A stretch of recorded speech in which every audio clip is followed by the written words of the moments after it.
How do 800 men stand against 40,000 and win? It was dawn. The kind of dawn that doesn't promise warmth, only light. The air bit like a wolf's teeth, and mist crawled over the cold northern hills. Below that shroud of fog, 800 Norse warriors stood in silence. No shouting, no bravado. Only the faint clatter of armor and the slow rhythm of breath as they watched an army gather on the horizon. An army so vast it seemed to consume the earth itself. They were outnumbered 50-1. And yet, not a single Viking turned back. The year was 1066. The place, Stamford Bridge, England. A small stone crossing over the River Derwent, and the stage for one of the most astonishing last stands in human history. To the Norsemen, this was not merely a battle. It was the end of an age, the dying heartbeat of the Viking world, and at its center stood a man known as Harald Sigurdsson, Harald Hardrada, the Hard Ruler, King of Norway. He had sailed across oceans and crushed kingdoms beneath his axe. He had fought as a mercenary in the burning sands of Byzantium and returned home rich enough to buy loyalty with gold and fear alike. For decades, his name had carried the weight of thunder across Europe, but age had done little to cool the fire in him. When news came that the English throne was disputed, that Harold Godwinson had claimed it without his blessing, Hardrada saw his final chance for glory. He assembled a fleet of 300 ships. From Norway's fjords they came, bearded warriors, restless sons, and hardened mercenaries seeking gold and destiny. They crossed the North Sea and struck England's eastern coast like a storm. Villages burned. Towns fell in a day. The northern earls of England, Edwin and Morcar, raised an army to resist him, 20,000 strong. But at Fulford, the English lines broke like glass. The Norse axes cut through shields and mail, as if slicing through mist. The battle was over in an hour. Victory. But victory breeds carelessness. The English survivors fled south to warn their king. Harold Godwinson, already bracing for invasion from Normandy, now faced disaster from the north. Yet what came next would defy all reason. He marched his entire army, 200 miles from London to York, in just 4 days. No one believed it possible. Not even Hardrada. And so, on the morning of September 25th, the Norsemen rested. The field near Stamford Bridge was quiet. The scent of autumn hung in the air, and the Viking camp was almost peaceful. The men had left their heavy armor and helmets aboard their ships. After all, they were expecting hostages, not battle. Their swords lay near their tents, their shields stacked neatly by the riverbank. Then came the thunder. From beyond the hills rose the dust of tens of thousands of marching feet. The first Norse scouts ran back, shouting warnings. The English king had come. But by the time the alarm reached Hardrada, the enemy was already in sight. Harold Godwinson's army, glinting like a wave of steel beneath the sun. 40,000 men. Hardrada's warriors scrambled for their weapons, but time was a cruel master. They could see their comrades still across the river, unarmed and unaware. There was no hope of retreat. Only one narrow bridge separated them from their doom. But Hardrada did not retreat. He looked across that river, at the sea of English soldiers, and raised his axe high. His voice carried over the roar of panic like a blade cutting wind. Forward! And the Norsemen charged. They hit the English vanguard with such force that it seemed impossible they were outnumbered. For a moment the enemy line buckled, spears shattered, and men vanished beneath shields and mud. Hardrada himself rode at the front, his blue cloak snapping in the wind, his eyes burning like the old gods of Valhalla. The English tried to cross the bridge, but one lone Viking held it, a giant of a man said to be armed with a massive Dane axe. Alone, he stood astride the narrow crossing and turned it into a slaughterhouse. He cleaved through every Englishman who dared step forward. His axe sang through armor and bone, the bridge slick with blood. Dozens fell. Some said he killed 40 men before the English managed to crawl beneath the bridge and drive a spear upward into his body. When he fell, the army mourned, but he had bought them time. Time enough for the rest of the Norsemen to form a shield wall on the far side of the river. 800 men, their shields locked, their breaths steady, their leader unshaken. Hardrada's banner, a black raven known as Land Ravager, snapped in the breeze above them. The English came like a tide. Thousands crashed against the wall of shields. Arrows darkened the sky. The clash was deafening, wood splintering, steel ringing, voices rising in fury and fear. But the Norse line held. The old veterans, men who had fought in the East and seen empires burn, fought not for conquest now, but for legend. The ground became a sea of mud and blood. Limbs, shields, and fallen banners tangled together. The English pushed, screaming, "God's will!" The Norse answered with the cry of Odin's name, and through it all, Hardrada rode the line, his axe flashing like lightning, his armor gleaming in the chaos. But no man, however fierce, is immortal. An arrow found him. It struck his throat. The king reeled, blood pouring down his beard. For a moment, even the English stopped, as if time itself hesitated. Then the great Hardrada toppled from his horse. The Viking line wavered. Their king, the last true warlord of the North, lay dead. Yet even in death, his defiance lived on. As the English pressed their advantage, the Norse formed another line under Eystein Or, Hardrada's brother-in-law. Reinforcements had arrived. Men from the ships, breathless and exhausted, but ready to die beside their fallen king. Or drew his sword and shouted words that would echo through the ages. "Now we fight for all of Norway." And they did. They charged downhill, screaming with a fury born of grief and vengeance. The English lines broke. Men stumbled back, the ground slick with blood. The Norse carved a path straight through the enemy center, cutting down dozens before being surrounded once more. They fought until their arms gave out, until the grass beneath them turned red, and the sun began to set behind the hills. When silence finally fell, the field was unrecognizable.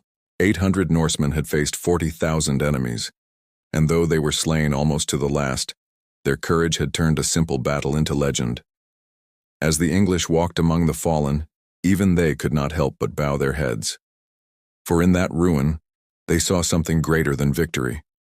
They saw what men become when they have nothing left to lose but honor. That night, the survivors, a mere 24 Vikings, were allowed to return home. They boarded their few remaining ships and vanished into the sea. But the echo of their stand would not fade. Within weeks, Harold Godwinson himself would face another invader, William of Normandy, and fall in battle at Hastings. The English crown would change forever, and with it, so too would end the Viking Age. But the story of those 800 men, and their impossible stand, endured. Some say they fought not for conquest, nor gold, nor even their king, but for a place in the songs of eternity. And somewhere, in the mists of the north, the wind still carries their voices, whispering across the hills of England, across the dark waters they once sailed. Yet the question remains, was it truly courage that drove them to face such impossible odds, or a prophecy they refused to escape? Because in the sagas, there is one verse rarely spoken aloud, one that foretold that when the Raven banner fell, so too would the age of gods and warriors. And on that field by Stamford Bridge, as the last of them raised his bloodied shield to the dying light, the Raven fell.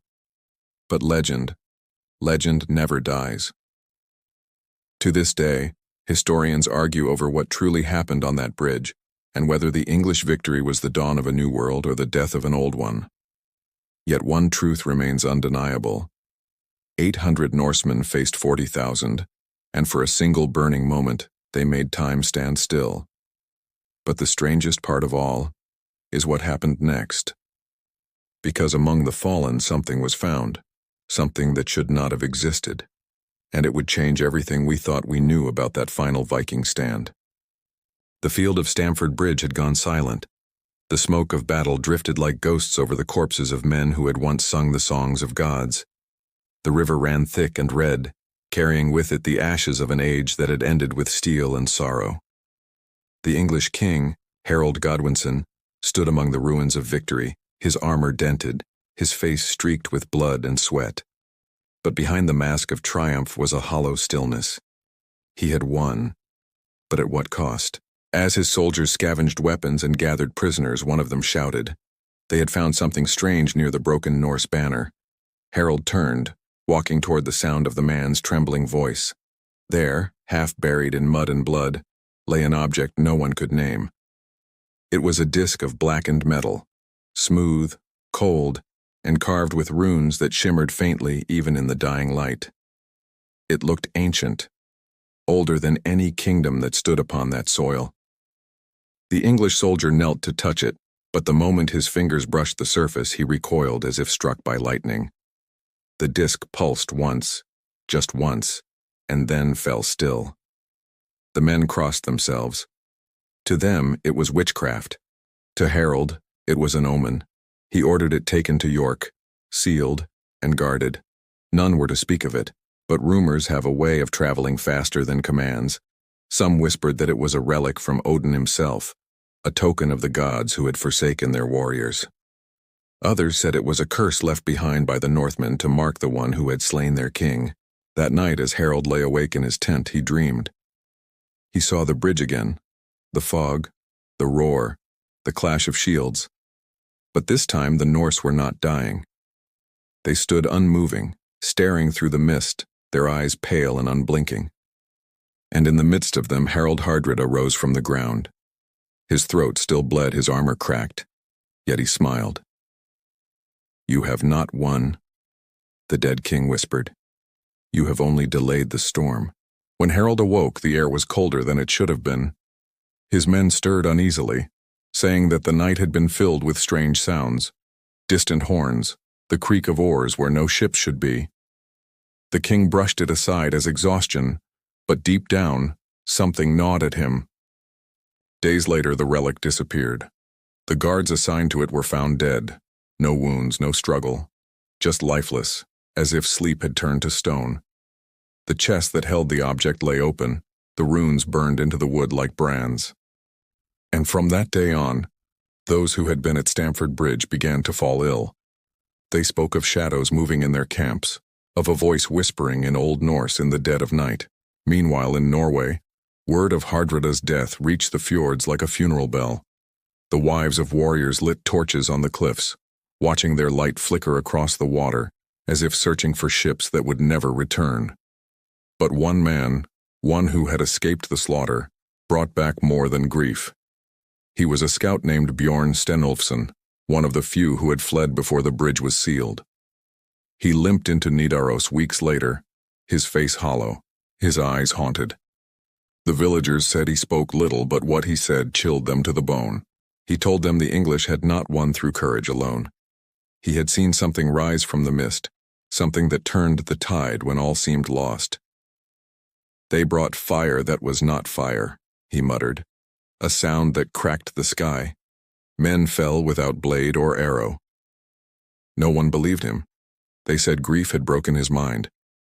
Yet when he died 3 nights later, they found carved on the inside of his shield the same runes that had glowed on the black disk found beside Hardrada's banner. It was as if the 2 stories, one in England, one in Norway, were tied by a thread stretched across the sea. As winter crept in, King Harold prepared for another war, the one he had thought he would never fight. William of Normandy had landed in the south, and the tired English army was forced to march again. But as they rode, something strange followed them. Ravens, hundreds of them. They perched along the road, on trees, on stones, even on the corpses left unburied from the northern campaign. The men whispered that it was a bad sign. In Norse lore, ravens were messengers of Odin, harbingers of death. The soldiers began to fear that the gods of the north were watching, waiting for their vengeance. By the time Harold reached the coast, his men were restless and broken. Yet there was one moment, one brief, eerie calm, before the next storm. On the eve of the Battle of Hastings, Harold stood on the cliffs, staring into the dark sea. The moon hung low, and the waves whispered secrets in tongues long forgotten. Something glittered in the sand below. He knelt, brushing away the wet grains, and there it was again. The same strange runes, faintly glowing, carved into a stone half buried by the tide. It was impossible. The relic had vanished weeks ago, and yet here were its markings, waiting for him. That night, as he slept, he dreamed once more of the Norse king. Hardrada stood at the prow of a phantom ship, his armor gleaming with frost. Behind him, 1,000 ghostly warriors rode through a sea of mist. Their oars made no sound. Their faces were pale as moonlight. "You have taken my crown," the dead king said, his voice echoing like thunder beneath the waves. "But you cannot keep what the gods have claimed. We will meet again, Harold, not in battle, but in memory." The next morning Harold fought and fell at Hastings, and when the arrows rained down, one found his eye. To the chroniclers it was a symbol, the punishment of pride. But to those who knew the whispers it was something darker. The Norse king had been struck in the throat, the English king in the eye. The first silenced, the second blinded. 2 men bound by fate, each ending the other's age. Yet the story does not end there. Centuries later, when archaeologists uncovered graves near Stamford Bridge, they found bones marked with runes that no scholar could fully translate. One fragment read, "The gate between worlds opened, and the gods walked among men." Among the relics recovered was a shard of metal, fused and warped as if struck by lightning. Its surface was inscribed with symbols matching those of ancient artifacts found not in Scandinavia, but in places far older, Sumer, Egypt, even the ruins of Anatolia. It was as if the Vikings had carried with them knowledge not born of their own time. Some historians dismissed it as coincidence, a trick of pattern and imagination. But others began to wonder, what had Hardrada truly sought in England? Was it only a throne or something buried beneath the old lands? There are fragments of Old Norse poems, scraps that survived in monasteries, speaking of the stone of the Raven King, an object said to hold the voice of the old gods. The sagas claim it was taken from the east, brought by a wanderer who had seen the burning sands of Byzantium. Hardrada had served there, as captain of the Varangian Guard. He would have heard the stories. He might even have believed them. If he carried such a relic, perhaps the battle at Stamford Bridge was not just a clash of men but a final test, a moment when the old gods demanded one last offering of blood. The bridge itself over centuries has been rebuilt and forgotten, its stones buried under newer ones. Yet locals still tell stories of strange lights over the river on misty nights. Some say they hear the clash of unseen warriors. Others speak of a man standing alone on the bridge holding an axe, his eyes glowing blue in the dark. The scientists call it imagination. The historians call it folklore. But there's something unsettling about how consistent the accounts are, how every generation seems to see the same vision. And then there's the discovery that changed everything. In 1898, during repairs near the old battlefield, workers unearthed a circular object wedged between 2 stones. It was black, metallic, cold, even under sunlight. The curator who received it at the York Museum noted that its surface bore faint, shifting runes that appeared to rearrange themselves when viewed from different angles.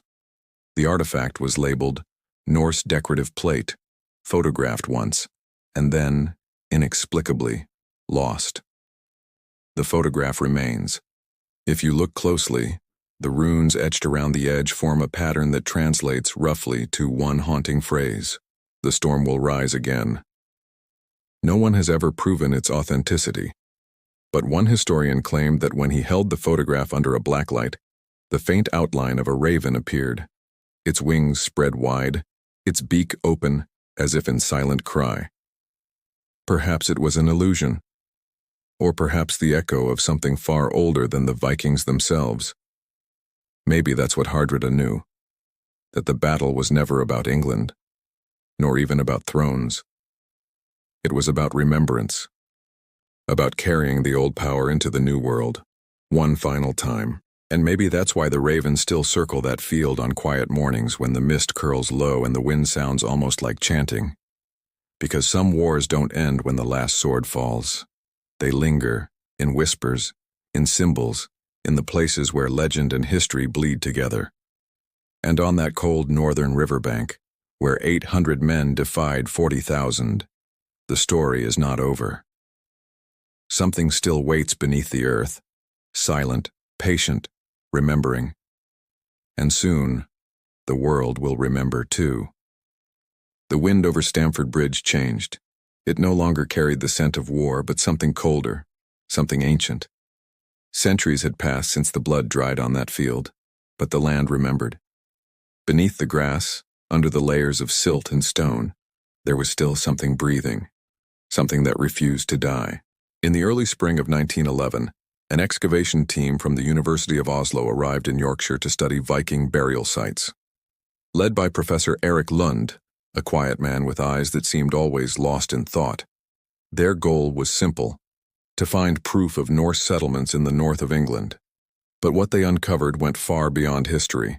The digging began near the riverbank where the soil was soft and dark.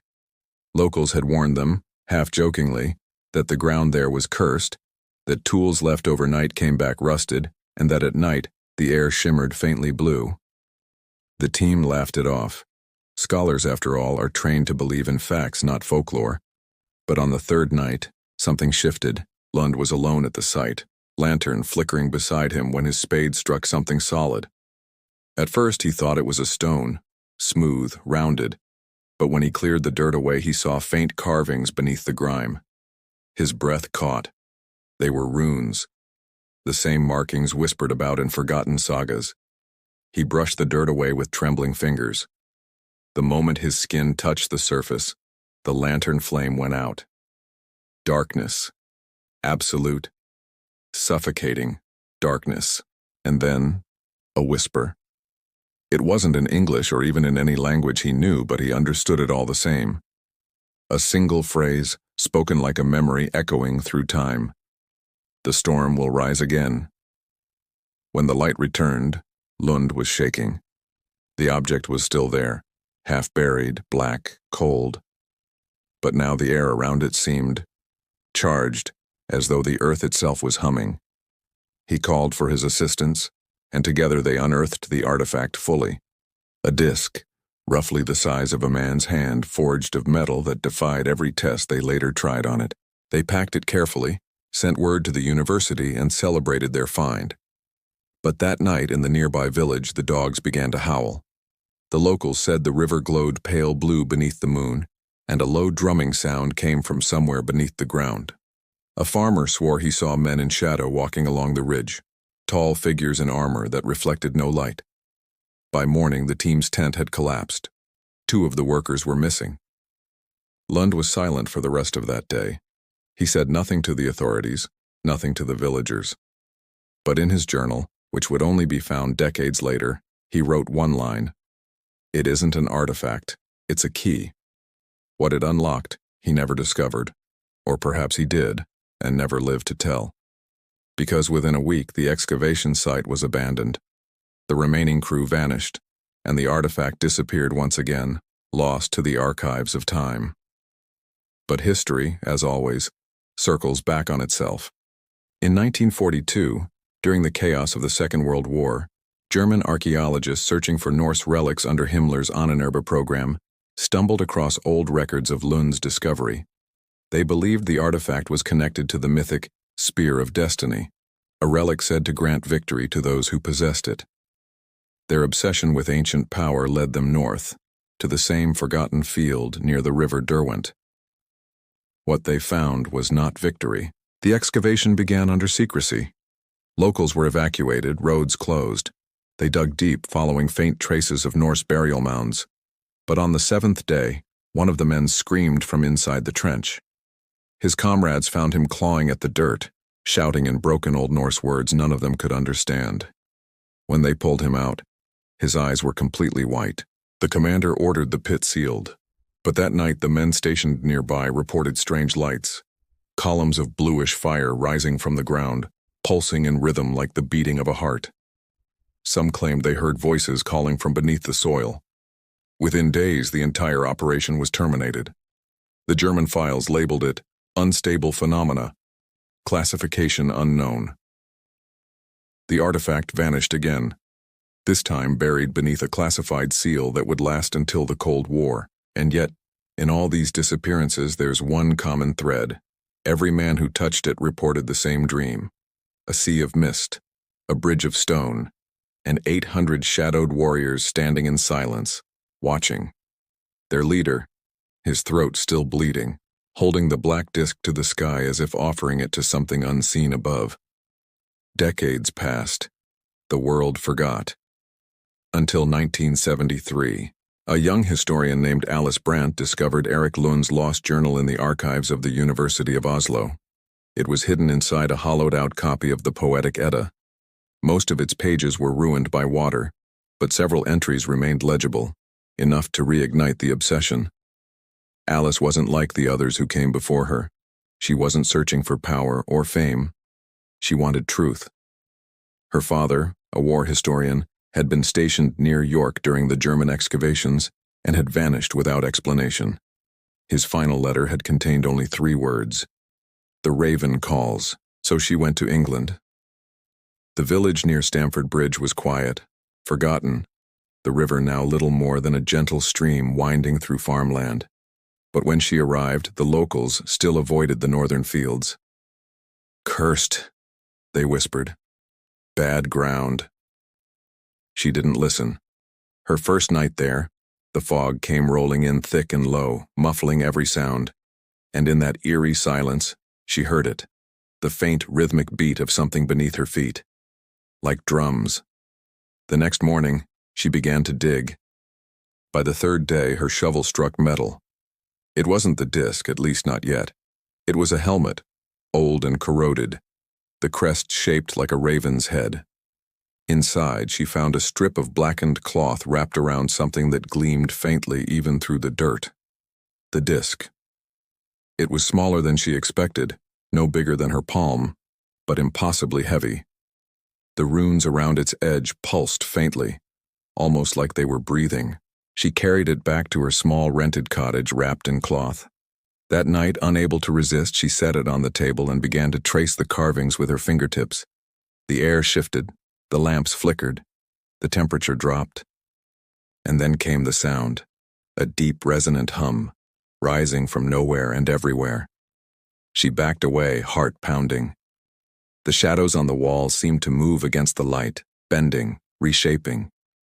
Then, in the reflection of the window, she saw him. Harold Hardrada, not as a ghost but as if time itself had folded inwards. His eyes locked on hers, not with rage but with something else. Recognition. "You found it," he said softly. His voice was like the echo of distant thunder. "The bridge still stands." And in that instant, she saw flashes, not of history, but of memory. The battlefield alive again. Men screaming, rivers of fire, the sky torn open by light. Not arrows, not swords, but something else. Something far beyond their understanding. The weapon that turned the tide, that wiped out hundreds in a breath, was not of their making. It wasn't divine. It wasn't human. The Vikings hadn't brought the artifact to England. They had found it there. Whatever it was, it had been sleeping long before their arrival. The vision ended as suddenly as it began. The cottage was dark. The disc lay still. But Alice was changed. She knew now that what had been passed off as myth was something far greater. Something buried deep beneath centuries of faith and empire and dust. In her journal she wrote, "Hardrada wasn't seeking a throne. He was guarding the gate." She sent a letter to her mentor in Oslo detailing everything. The find, the vision, the relic. The letter never arrived. The postman who carried it disappeared somewhere between villages. A week later, the cottage burned to the ground. When investigators arrived, there was no trace of Alice, only a circle of scorched earth where the table had been. And at the center of that circle, half buried in ash, was a single black feather. No bird in England has feathers like that. Too large, too dark, too perfect. Yet somehow it shimmered faintly blue in the morning light. Those who've studied the case since call it coincidence. But the old families of the North still tell another story. They say that on nights when the fog is thick, a woman's voice can be heard by the river, calling out in Old Norse, asking for the key, for the bridge, for the king who never died.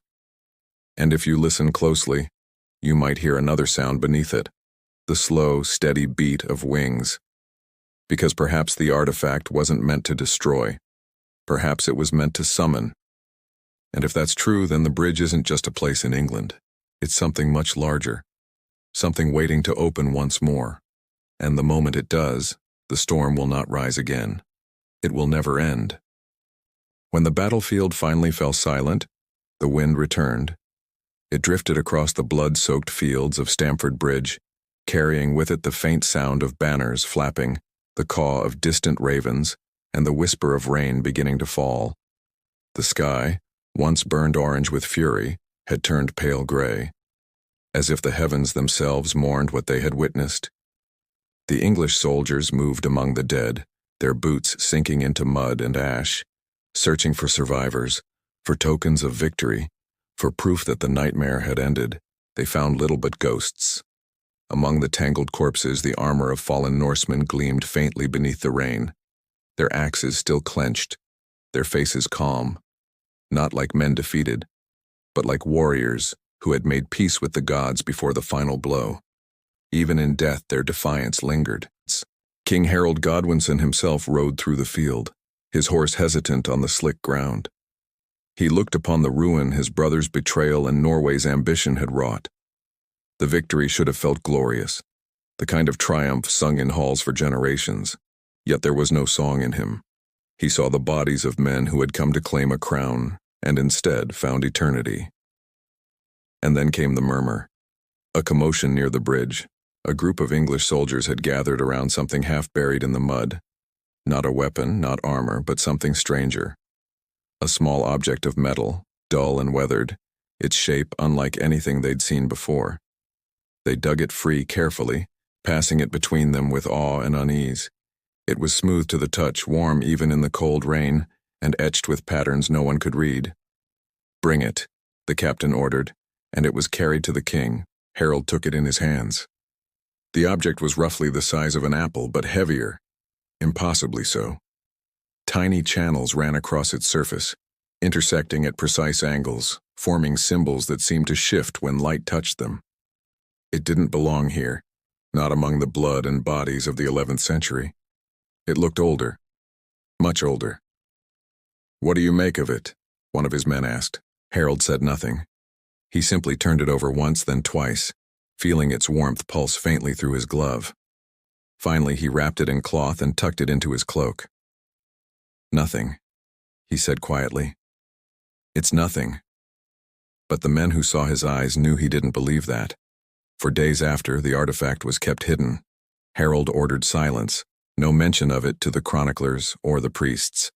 Yet those who stood near him during council swore that, at times, the king's hand strayed to the object as though it called to him. Then one night his tent glowed faintly with light, a soft flickering pulse that seeped through the seams. The guards who stood outside claimed they heard no voice, only a strange hum, low and rhythmic, that made their teeth ache. By morning the king emerged pale and silent, his eyes hollow but certain. "We march south," he said. "Now." The army obeyed. They left the dead behind, their pyres unlit, their memory buried under the rain. None questioned why their king suddenly seemed desperate to reach London, why he drove them to exhaustion, why his gaze was fixed always to the southern horizon. Perhaps he had foreseen something. Perhaps the object had shown him what was coming, the sails already gathering on the coast of Normandy, the shadow of William rising from across the sea. Weeks later, after Hastings, the artifact vanished. For centuries it was lost, whispered about only in fragments. A monk in Winchester wrote of a king's relic that burned with no fire. A Norse saga mentioned a god's seed buried in the earth of the West. Archaeologists dismissed such accounts as myth until, nearly 1,000 years later, a dig beneath Yorkshire's fields uncovered bones, weapons, and a shard of metal. Blackened, fused with soil, but unmistakably carved with the same impossible geometry. That was where Dr. Eric Halverson entered the story. He stood at the excavation site, the wind tugging at his coat. eyes locked on the small, corroded fragment laid carefully on a table of white cloth. The others around him spoke in excitement. Radiocarbon dates, magnetic readings, historical correlations. But Eric barely heard them. He reached out, brushing the fragment with his fingertips. It was cold at first, then faintly warm. He felt a tremor deep within his chest, the same rhythm that the ancient chronicles had hinted at. A pulse that wasn't mechanical but alive. That night, alone in his tent, Eric studied the object under a magnifying lens. The patterns were faded but intact, overlapping spirals and runic-like markings, except they didn't match any known language. They looked precise, deliberate, not the work of human hands from the Middle Ages. He turned to his notes. September 25th, 1066, battle site of Stamford Bridge. He stopped writing. The last line didn't make sense. No artifact from that era should emit energy. And yet, every time he brought the device near a compass, the needle trembled. When he set it beside the generator, the lights flickered. He leaned back, staring at it. The rain outside had returned, the same northern rain that fell the day the Norse died. He imagined them standing on that bridge, their king fallen, their world ending, and this thing lying among them, as if placed there deliberately. Who had brought it? And why had it survived? He thought of Hardrida, the warlord who dreamed himself into legend. A man who'd fought across empires, who'd seen wonders from Constantinople to Jerusalem. Could he have carried something from those faraway lands? Something never meant for England's soil? Or had it found him, as it seemed to find others? That night Eric dreamed. He was standing on the field, centuries gone. The sky churned with stormlight. The Norse dead stirred in the mud, their eyes glowing faintly, their bodies forming patterns across the ground, spirals, circles, alignments that matched the carving on the artifact. A voice whispered behind him, deep and unearthly. Not victory, not defeat. A signal. He turned, but there was nothing there, only wind moving through the grass. When he awoke, the lamp beside him had gone out, and the artifact was glowing faintly on its own. The next day, Eric called his assistant Miriam to the tent. He handed her the artifact, and she gasped. "It's warm," she said. "I know," he replied quietly. "And it shouldn't be." She looked at him. "What do you think it is?" He hesitated. "I don't think it was made here. Not by them." The silence that followed was heavy. Outside, the dig site spread across the wet field like a wound reopening. They were unearthing bones again, Viking remains, still locked in shield formations, still defiant after a millennium. And near one skeleton, beneath the rusted edge of a broken sword, they found another fragment, identical to the first, 2 pieces of the same whole. When Eric placed them side by side that evening, the fragments clicked together perfectly, and the air trembled. The hum returned, faint at first, then rising like a heartbeat through the walls of the tent. The lights flickered once more, but this time, the sound carried a shape. Not noise, but rhythm. A pattern. Miriam covered her ears. "What is that?" Eric didn't answer. He watched as the fragments began to glow, their symbols aligning, forming something new. Something that shouldn't have survived across centuries. And in that pulsing light he saw them again, the 800, the warriors on the bridge, the lone Viking holding the crossing. Hardrida, proud and unbroken, their faces flickered through the glow like reflections in water. They weren't ghosts. They were a message. The hum stopped. The light faded. Only silence remained. Miriam whispered, "Eric, what did we just see?" He looked down at the fragments, now dull again, his pulse still racing. "I don't know," he said softly. "But I think it's waking up." Outside, thunder rolled across the English hills, distant, heavy, and deep. And in the mud, beneath centuries of rain and silence, something answered. The ground trembled once, faint, brief, as if the earth itself remembered what it was meant to protect. The dawn that followed the slaughter felt hollow, as if the world itself hesitated to breathe. Smoke clung to the horizon, curling above the once green fields of Stamford Bridge. The carrion birds had begun their feast. The wind carried with it the faint scent of iron and ash, and beneath it the ghosts of 800 men who had refused to bow. For days the battlefield remained untouched.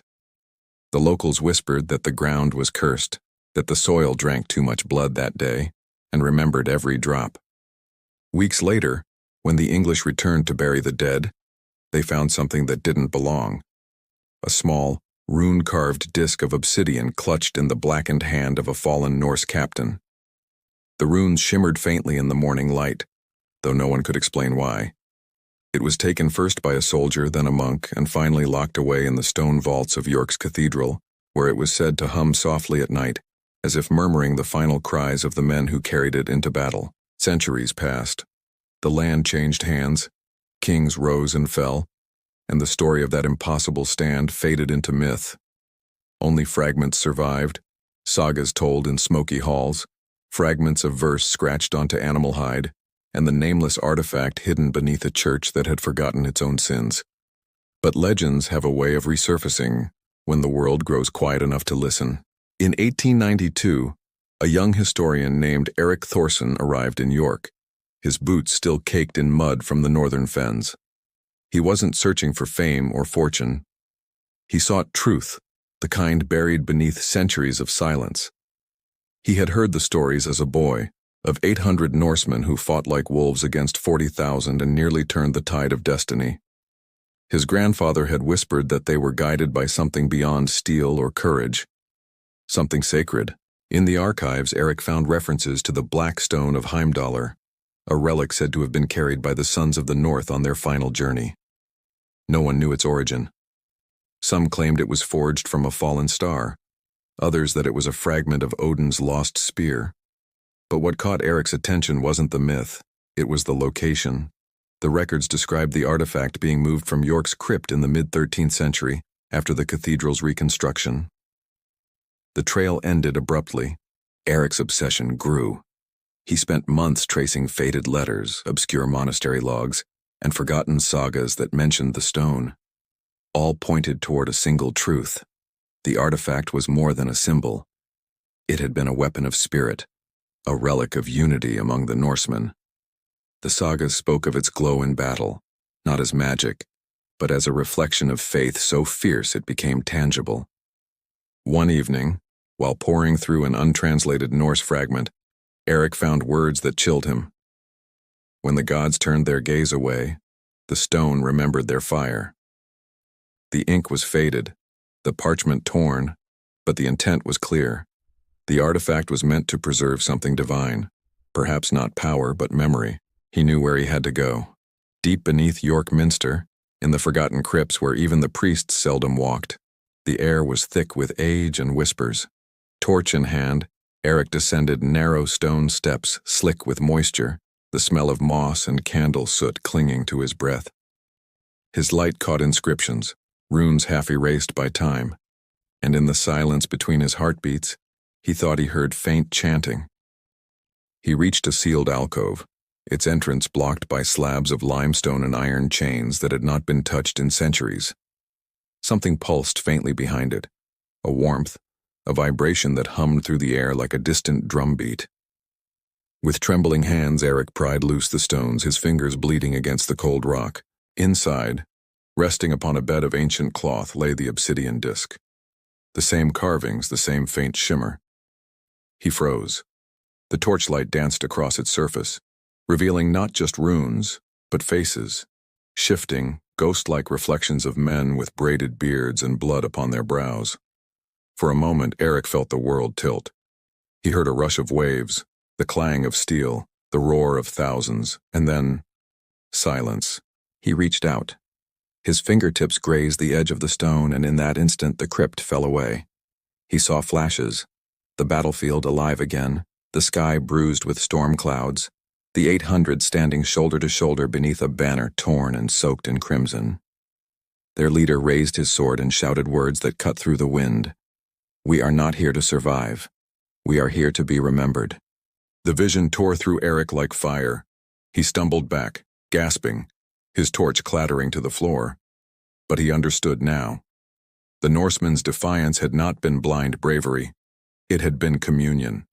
The artifact was not a weapon, but a vessel, holding the unity, the unbroken will of a people who refused to fade quietly into history. When Eric emerged from the crypt hours later, his face was pale, his eyes distant. He took the artifact and sealed it in his satchel, vowing to study it, to tell their story properly. But the moment he stepped outside into the misty dawn, he felt something shift in the air, a heaviness, as though unseen eyes watched him from beyond the mortal veil. The crows on the cathedral spires turned in unison, their cries echoing through the square. That night Eric wrote in his journal, "The stone hums louder now. I hear voices when I sleep, whispers of courage, of betrayal, of flame. They are not gone. None of them are gone." In the following weeks, his behavior grew erratic. He stopped attending lectures, locked himself in his quarters, and claimed the artifact spoke to him in dreams. Students said they heard chanting from his room, the same rhythm found in old Viking funeral songs. When his door was finally forced open, Eric was gone. The artifact lay upon his desk, cold and silent once more, surrounded by a single circle of salt and ashes. Decades later, the stone would reappear, in the hands of a private collector who claimed it radiated heat when touched. Then it vanished again, during a fire in 1942 that consumed much of York's historical district. The vault where it was kept collapsed, burying everything under tons of rubble. But those who have seen it say it carries an image within. Faint, shifting, like smoke trapped under glass. A vision of warriors standing in mist, their eyes fixed forward, waiting. And sometimes, when the fog rolls thick over Stamford Bridge, travelers say they hear the clang of swords in the distance. 800 voices rising together, not in defeat, but in remembrance, calling back to the day when courage outweighed numbers, when a handful of men defied the impossible. They say history forgets the fallen, but the land remembers. The air, the soil, the stones. They keep the truth buried beneath silence. Somewhere, deep below the roots of England, the obsidian disk still hums faintly, a heartbeat echoing from a forgotten age. And perhaps when the world is on the brink again, when courage is scarce and unity is tested, the hum will grow louder, because legends like battles never truly end. They wait. The mist never truly left Stamford Bridge. Even now it creeps along the riverbank like memory itself, thin and eternal. The land that once drank the blood of warriors now lies quiet beneath fields of barley and heather. But if you listen, really listen, you can still hear the faint rhythm of iron striking iron, echoing like a heartbeat beneath the soil. Time has done what it always does. It has blurred the faces, softened the cries, and turned history into story. Yet some stories resist forgetting. 100 years after Eric Thorson vanished, a storm rolled through northern England that tore open the old foundations of York's ruined quarter. Among the rubble, workers unearthed what looked like blackened glass fused into the earth itself. It was strange, perfectly round, smooth, and cool to the touch even in the heat of lightning. The site supervisor, unaware of the legends, handed it to the local museum for cataloging. It sat there for months, gathering dust beneath fluorescent light, until a young archaeologist named Clara Jensen found it during a midnight catalog review. Clara was no mystic, no romantic. She believed in facts, in the stories told by bones, stone, and carbon dates. Yet when she touched the disc, she felt a vibration, faint but unmistakable, humming through her fingers like the resonance of a distant drum. She frowned, thinking it an illusion. But that night, as rain lashed her window, she dreamt of a frozen sea under an amber sky, of ships with dragon-prowed hulls slicing through the mist, and men singing in a language she didn't know but somehow understood. The next morning she found herself sketching their faces, stern, resolute, and luminous with something unyielding. In her notes she wrote, "They do not look like conquerors. They look like memory itself, defiant, unbroken." Over the following weeks, Clara began tracing records that aligned eerily with Thorson's own work, his missing journals, and the fragmentary poems of a saga once dismissed as fiction. What she found was less a single event and more a pattern. Across generations, across wars, across faiths, the same image resurfacing, 800 souls standing against the tide. Each culture retold it differently, but the essence remained. The defiance of the few against the many, the refusal of spirit to yield to fear. The disk, it seemed, was not a relic of power but of continuity. It absorbed not the strength of warriors but their will, a resonance of courage that outlived them. In her private papers, Clara began to wonder if what Erik Thorson saw in that crypt was not magic but memory, the crystallized echo of human conviction, preserved through time like light trapped in amber. She took the disk back to Stamford Bridge one autumn afternoon. The river was calm, its surface reflecting the fading sun like molten gold. Standing alone where the Norse shield wall once held firm, she set the artifact on the grass. The hum grew stronger, pulsing faintly beneath the wind's breath. It wasn't loud, it was rhythmic, alive, but gentle, like the sound of a heart remembering how to beat, and then she felt it. Not a vision, not a voice, but presence, the kind that makes the air thicken and the mind quiet. For a fleeting moment she saw the valley alive again, the banners rising, the horns echoing, the thunder of boots. The 800 stood shoulder to shoulder, their faces lined not with fear but with peace.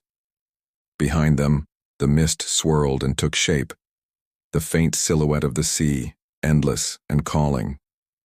One of them turned. His eyes met hers. He smiled faintly, and in his gaze was no demand for remembrance, only acknowledgement. Gratitude, perhaps. And then, the vision dissolved. Clara dropped to her knees, her breath shallow. The field was empty once more, the sky wide and blue.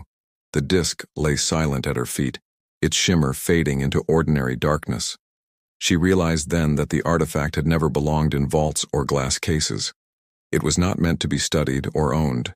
It was meant to return, to the place where courage had been born, where memory had been forged in blood and belief. As twilight deepened, she carried the disk to the riverbank. The current whispered softly against the stones, carrying centuries of silt and story. Without ceremony, she placed it into the water. The ripples spread outward, glinting in the last light like veins of silver. For a moment, the reflection on the surface formed the faint outline of a shield, then disappeared. The hum ceased. The following morning, the field seemed brighter. The mist lifted earlier than usual. Birds gathered on the old bridge, their wings flashing white in the sun. The local farmers spoke of a warmth in the air, a strange serenity that hung over the land. Clara returned home and wrote her final report. History does not end. It waits beneath the surface, patient, until we are ready to listen. Years later, her notes would inspire a new generation of historians to revisit the legend of Stamford Bridge, not as a mere battle, but as an echo of something greater. The moment when humanity, at its smallest, proved it could still defy the impossible. The truth is that 800 Norsemen did not defeat 40,000 enemies through strength or steel. They defeated them through unity, through the simple, devastating belief that some things are worth standing for, even when standing means falling. Centuries have passed, but the rhythm remains. Every generation faces its own battlefield, not of swords and shields, but of choices, of conscience, of fear. And each time we choose courage over comfort, unity over division, we awaken the same hum that lived within those men, a reminder that bravery is not the absence of fear, but the refusal to surrender to it. If you ever stand on that quiet hill at dawn, when the fog rolls in from the river and the air hums with silence, you might feel it too. The faint pull beneath your ribs, the echo of 800 voices carried by the wind. They are not ghosts, not heroes of myth, but reflections of us, of what we are capable of when we choose conviction over despair. The river still runs red at sunset, but now it glows with peace rather than war. The soil remembers their courage not as tragedy, but as promise. In the end, no artifact, no legend, No army can outlast the simplest truth that history whispers to those who listen, that a single heartbeat of courage can echo longer than 1,000 years of silence. And perhaps that is what they were fighting for all along. Not victory, not glory, but the chance to leave behind a sound that would never fade. So when the world grows dark and fear begins its march again, ask yourself, if 800 men could defy 40,000, what could we defy together now? The mist rises, the wind carries the echo, the hum returns, faint but steady, the sound of memory, of defiance, of humanity refusing to be forgotten.